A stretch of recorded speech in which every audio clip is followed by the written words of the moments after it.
लेकिन कोई उस पर अमली काम नहीं करता। आप तमाम मीडिया को, शहरियान को बखूबी मालूम है कि रिजवान बैटरीवाला अव्वल दिन से घरकुल योजना को लेकर के जो बदनामी हुई है उसे हमेशा हम अपने हिसाब से उठाते रहे हैं। काफी दफे बहुत सारी डिटेल्स आपको बता चुका हूं, इस ताल्लुक से शहरियान भी जानते हैं। आज मैं आपको कुछ ऐसी चीज बताना चाह रहा हूं जो घरकुल के अंदर 22 करोड़ 48 लाख रुपया माननीय कमिश्नर साहब, सिटी इंजीनियर साहब, मारवाड़ साहब, कारपोरेशन के तकरीबन 8 से 10 ऑफिसर जो इस भ्रष्टाचारी में मुलविस है, जो ठेकेदार को 22 करोड़ 48 लाख रुपया दे करके यहां से भगा दिया गया। मालेगांव घरकुल योजना जो सेंट्रल गवर्नमेंट का पैसा है, 100% सेंट्रल गवर्नमेंट का पैसा है। मालेगांव शहर में 21,684 कॉलोनियां बननी थी।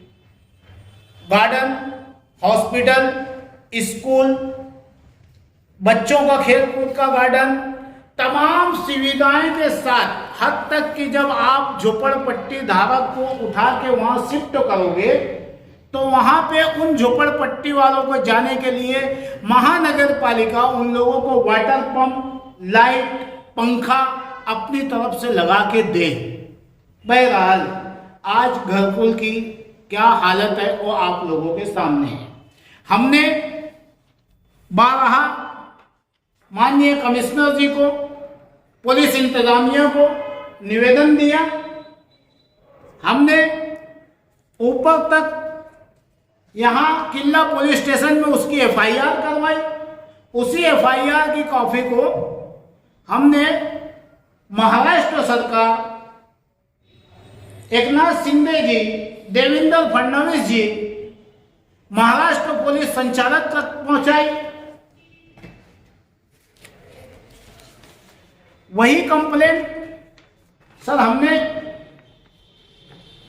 भारत सरकार, सदर जमहूरिया, प्रधानमंत्री श्री नरेंद्र मोदी जी, ईडी, सीबीआई, अमित शाह, हमने सबको ये मालूमात दी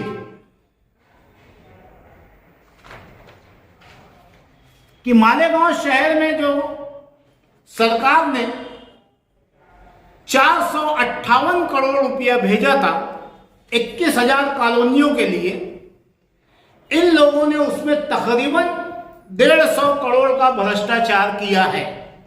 और आज पेपर पे साबित हो गया, इसमें माननीय कमिश्नर आर्बिट्रेटेड है सेंट्रल गवर्नमेंट और ठेकेदार के बीच में, कि कभी भी कुछ भी मसला हो तो इस मसले का हल कमिश्नर साहब को निकालना है।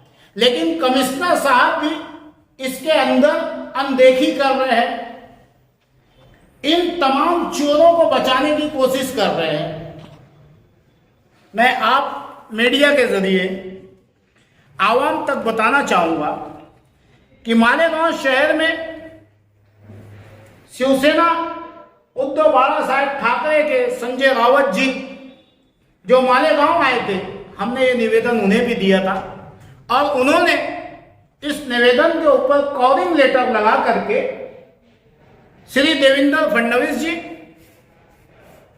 महाराष्ट्र पुलिस संचालक को दिया कि मालेगांव शहर में इतनी बड़ी भ्रष्टाचारी हुई है, इसके ऊपर ईडी की कार्रवाई होना चाहिए। हमने जो लेटर महाराष्ट्र सरकार को दिया था, भारत सरकार को जो दिया था, ये government of housing board ministry की तरफ से महाराष्ट्र के को हुक्मनामा जारी किया गया कि ये इसके अंदर बहुत बड़ी भ्रष्टाचारी हुई है और तुरंत इसकी कार्रवाई की जाए और जो लोग दोषी हैं उन लोगों को फौरी सजा दी जाए। मालेगांव आवामी पार्टी के ताल्लुक से लिखा गया कि अगर जो ये लोग कार्रवाई नहीं करते हैं तो आप हमसे रास्ता कायम करिए, हम दोबारा आपका इस मुद्दे पे इंक्वायरी बिठाएंगे। अब मालेगांव शहर की आवाम परेशान है कि क्या होगा।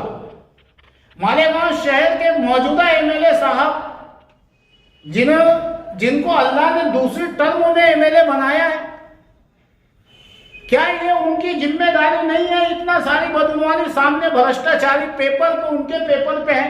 मैं आप मीडिया वालों को बता दूं कि एक भी बात मैं अपनी तरफ से नहीं कह रहा हूं।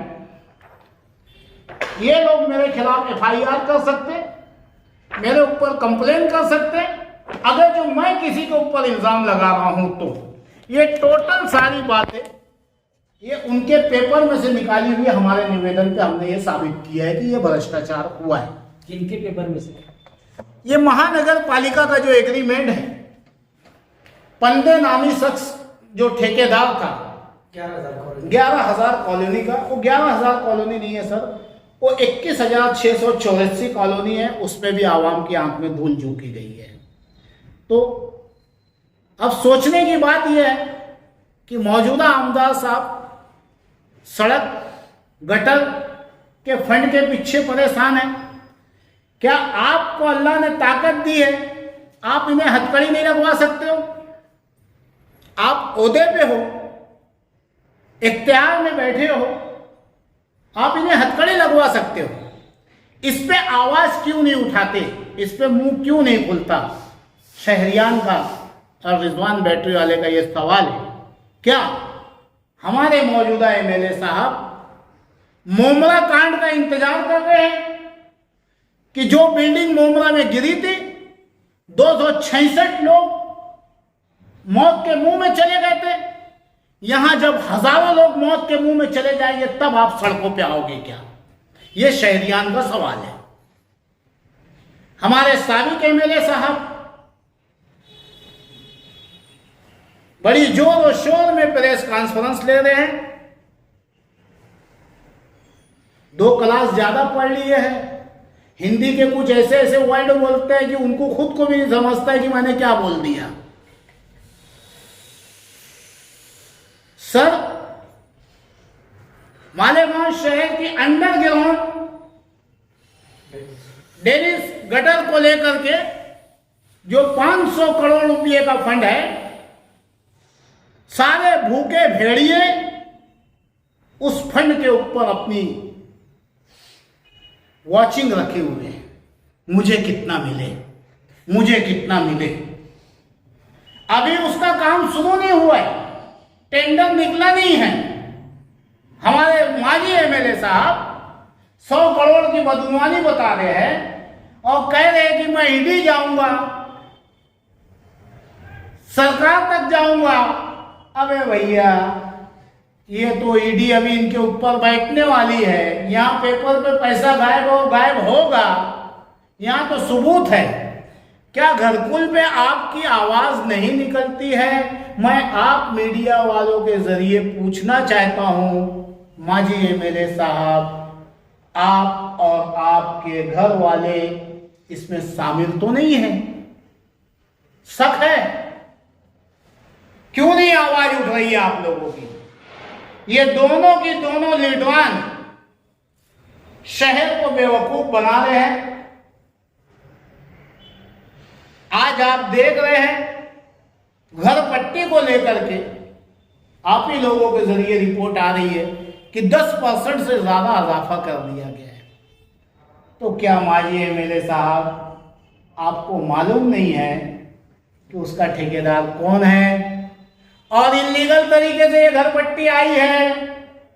शहर के मौजूदा एमएलए को नहीं मालूम है क्या कि ये इलीगल तरीके से घर पट्टी बांटी गई है? इसमें कमिश्नर चोर है, शहर का एमएलए चोर है, शहर का माजी एमएलए चोर है, आप सब चोर हो, तुम जिम्मेदार। क्यों? इल्लीगल तरीके से ये घर पट्टी बांटी गई है। किसने बढ़ाई ये बिल और कौन है ठेकेदार इसका? ईडी के पास जाने वाले, मेरा आपसे सवाल है, मालेगांव वालों को तो निपट ले, फिर जाना ईडी से बात करने के लिए। हम आप मीडिया के जरिए आवाम से कहना चाहेंगे कि जिन लोगों को घर पट्टी, नई घर पट्टी आप तक आई है, जितनी भी बढ़ के आई है, वो घर पट्टी और आपकी पुरानी घर पट्टी, गए साल की घर पट्टी, एक एक जेरॉक्स लेके हमारे पास आइए। 1 से 1.5 महीने में इंशाअल्लाह आपकी जो पुरानी घर पट्टी थी वही घर पट्टी आएंगी और ठेकेदार जेल की सलाखों के पीछे जाएगा। दूसरी बात, जगह जगह पे कुरान की आयतें पढ़ पढ़ के टीकम मारना, अगली प्रेस कॉन्फ्रेंस में मैं बताऊंगा कि कारपोरेशन कितना % एक ठेके का ले रही है और लीडर कितना ले रहा है, और 10 लाख रुपये का काम सिर्फ 7 लाख रुपये में कैसे ठेकेदार करता है, 3 लाख एक्स्ट्रा चोरी कैसे करता है, इंशाअल्लाह मैं आपको अगली प्रेस कॉन्फ्रेंस में बताऊंगा कि किस तरीके से आवाम को लूटा जा रहा है और बिस्मिल्लाह करके टीकम मारा जा रहा है। जैसे ये बिस्मिल्लाह पढ़े समझ जाना कि इनके बंडल खड़े हो गए। कल के एक इफ्तितारी प्रोग्राम में तुमने भी टीकम? हाँ, मैं मारा ना सर, मैं टीकम मारा, मेरी जिंदगी का पहला टीकम था और मैं ये सोच के टीकम मारा कि इन बदुनवानों के ऊपर मैं टीकम मार रहा हूं, मैं वो इफ्तितारी में नहीं मारा था। और इंशाअल्लाह अगली प्रेस कॉन्फ्रेंस में जो शहर के आवाम का पैसा, जनता का पैसा, बैतुल माल का पैसा जो लूट रहे हैं और आवाम की पीठ सुना रहे हैं, वो इंशाअल्लाह आपके चैनल के माध्यम से मैं बताऊंगा। ये सब जो लेटर आए गवर्नमेंट की तरफ से, कहाँ से आए वो जवाब, तो इसके ऊपर क्या करने वाले हैं? अभी तक के कोई खुलासा सामने नहीं आया, क्या मामला होने वाला है? सर, इसमें 2 अहम लेटर है, आप देख सकते हैं। जो भारत सरकार ने इन्हें ऑर्डर किया है कि इसकी जांच हो, इसे आप मजाक में तो नहीं ले सकते। ये मेरा लेटर नहीं है, भारत सरकार का लेटर है। भारत सरकार कह रही है कि इस पर तुरंत इंक्वायरी हो। अगर जो इस पर इंक्वायरी नहीं होती है तो रिजवान बैटरी वाला कभी भी घरकुल योजना को लेकर के खामोश नहीं बैठा है। हम 1 महीने का इंतजार करेंगे। हम माननीय कमिश्नर से कल मुलाकात करेंगे या आज ही मुलाकात करेंगे और उनसे कहेंगे कि साहब मेहरबानी करके इसकी जांच करके और इसकी कार्रवाई बैठा दीजिए।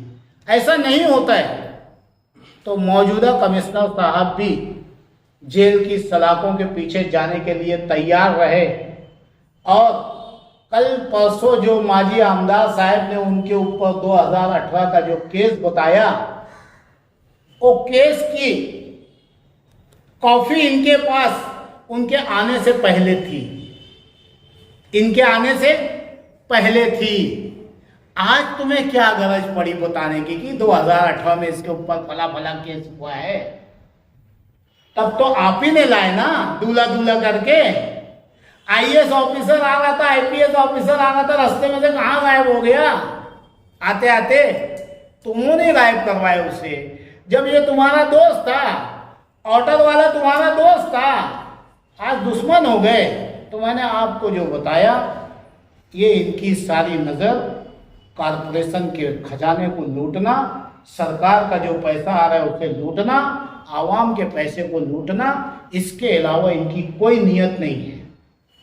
हम अगर जो 1 महीने के अंदर इसकी कार्रवाई नहीं हुई तो हम हाईकोर्ट में चैलेंज करेंगे। इसका तो कोई जवाब नहीं है ना। जब सरकार ने कह दी है कि इंक्वायरी की जाए, नहीं हुई तो हम हाईकोर्ट में खींचेंगे। हम शहरियान से अपील करना चाहेंगे। किसको आदेश दिया इंक्वायरी का? महाराष्ट्र सरकार को, मुख्य सचिव को दिया है सर। महाराष्ट्र का बाप। रिजवान भाई, आप जो है मुख्तलिफ जो है अवामी मौज़ूआत को लाते हैं, उसमें अक्सर बदउनवानियों को भी आप जो है सामने लाते हैं, लेकिन फिर ऐसा क्या हो जाता है अचानक कि आप जो है मंजरनामे से ओझल हो जाते हैं, फिर अचानक जो 2-3 महीने के बाद आते हैं एक नया मौजू लेकर। आपका कोई भी मौजू, कोई भी टॉपिक पाया तकमील तक पहुंचता वो दिखाई नहीं देता, क्या वजह? सर मिसाल के तौर पे मेरा एक काम बताइए जो पाए तकमील तक नहीं पहुंचा, ऐसे नाम लेके बोलिए। बहुत सारे मामला एक सर एक बोलिए ना, सर शहीदों की यादगार छोड़ दीजिए, उसके अलावा आप बदगुमानी पे बात कर रहे हैं, उस पे सर प्लीज एक आपका जहन में जो है वाली बात भी लेकर के चले थे, लेकिन फिर अचानक से उसको भी आपने जो है खत्म कर दिया। क्या जैसे स्कूल का मामला हो, प्राइवेट स्कूल की फीस का मामला हो, आप इसके बारे में भी कई पहले मैं उनका जवाब दे दूं, तो उन्हीं की बात आगे बढ़ा। जी जी पूछ लीजिए, स्कूल पूछो आपने मुझे किसी एक का नाम बताइए, तो जैसे मैं उनका जवाब एक नाम बता रहा और हूं, आप सब उन्हीं की पूछिए। बात को आगे बढ़ा। सर आपने मुकुंदवाड़ी का पूछा, मुकुंदवाड़ी में मैं कहाँ खामोश हूँ?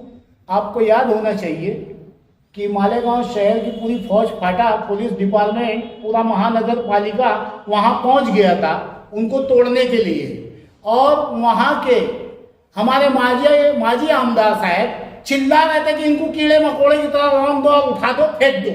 तो आज वो लोग जो वहाँ बैठे हैं ना, वो रिजवान बैटरी वाले की वजह से बैठे हैं। मैं ये कह रहा हूँ कि ये बदगुमानी भई है, पहले इसकी जांच हो जाए फिर उन्हें वहाँ भेजा जाए। तो रुपया तो मेरी वजह से रुके सर, अब मैं उनके लिए तो वहाँ ताजमहल बनाने वाला नहीं हूँ, कोई बात आधी अधूरी रह गई। सर आप स्कूल का पूछ रहे थे, कौन सी स्कूल में ऐसा हुआ है कि जहाँ किसी गरीब के साथ जुल्म ज्यादती भई हो और आवामी पार्टी का एक कॉल जाने पे काम ना हुआ हो, और हमारे बोलने पे स्कॉलरशिप की फीस वापस की गई। सर हमारे बोलने पे स्कूल की फीसें हमने कम करवाई, एक नहीं मालेगांव शहर की 50 स्कूल गिरा दूंगा, और किसी को कुछ पूछना है तो पूछ सकते हैं। प्राइवेट स्कूलों में तो अभी भी वैसे ही अंधी बल्कि पहले से और ज्यादा फीस ले रहे तो सर मैं कौन हूँ? मैं कारपोरेटर हूँ, मैं नगर। आप आवाज उठाए, उसके सुनिए ना ऊपर चल रही है। सर सुनिए ना, मैं कारपोरेटर हूँ, मैं एमएलए हूँ, मैं मेयर हूँ, मैं स्टैंडिंग कमेटी हूँ, मैं गठ नेता हूँ, मैं क्या हूँ? मैं एक आम आदमी हूँ सर। मैं आवाज उठाता हूँ, आपका काम है कि यही सवाल आप इस शहर के मौजूदा एमएलए, साबिक एमएलए और अपने आप को कानून साज लीडर बोलने। सुनिए ना सर, सवाल उठाए, एक काम आपने उठाया, जैसे आपने बताया कि यार मेरा एक काम बताइए नाम लेके कि यार मैंने कौन सा काम पाया तकमील तक नहीं पहुंचा, तो आपने इस स्कूल का भी उठाया था। तो स्कूल में तो पहले से और ज्यादा प्राइवेट स्कूलों में फीस ली जाती है। जेटी स्कूल, एक मिसाल, जेटी स्कूल हमने आपके मोहल्ले के 7 लोगों का एडमिशन करवाया, और जो कायदे से जो फीस है वही भरती। मालेगांव शहर के 55 लोगों का उस स्कूल में हमने एडमिशन करवाया, 1 रुपया भी ऊपर फीस नहीं ली गई है। मालेगांव की ऐसी 50 स्कूलें मैं बता सकता हूँ। मैं छोटा आदमी हूँ साहब, जो बोलता हूँ मैं वो करता हूँ, और उसके लिए तुम्हारे मोहल्ले के लोग बोलेंगे कि आप उनसे मत पूछिए, उन्होंने मेरा एडमिशन जब हम मौजूदा एमएलए के लग गए नहीं हुआ, साबिक एमएलए के लग गए नहीं हुआ, तो रिजवान भाई के बोलने पे हुआ, और उतनी फीस देनी पड़ी जितनी आम लोगों ने दिए थे। सर ठीक है भाई।